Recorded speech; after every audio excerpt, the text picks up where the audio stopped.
Avant de comprendre la signification des précomptes sur une note de cession de droit d'auteur, il faut comprendre qu'être auteur passe par plusieurs phases. Il faudra attendre la dernière phase avant de pouvoir prétendre aux prestations sociales que sont la retraite et les remboursements de soins.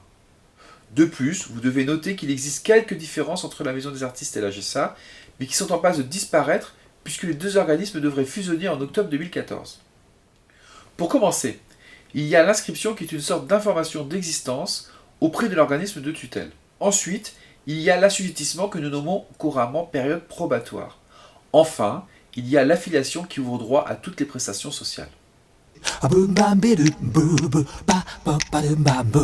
Pendant la période d'assujettissement, qui dure normalement 1 an, et en attendant de payer en direct les cotisations, les artistes-auteurs se voient précompter des cotisations sur leurs droits d'auteur.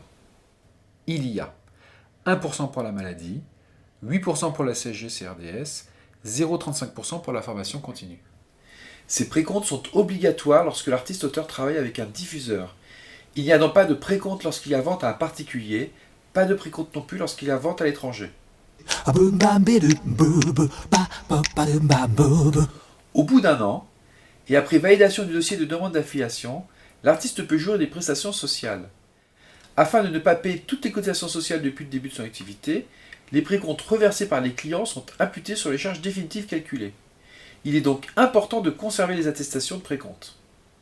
À l'issue de cette période, l'artiste n'aura plus à précompter sur ses notes d'auteur, sauf choix inverse, et présentera à ses clients, pour justifier l'absence de précompte, une attestation que l'on nomme S2062. Pour finir, notez que dans les cotisations définitives, apparaît la retraite pour 6,65% qui n'aura pas été précomptée préalablement.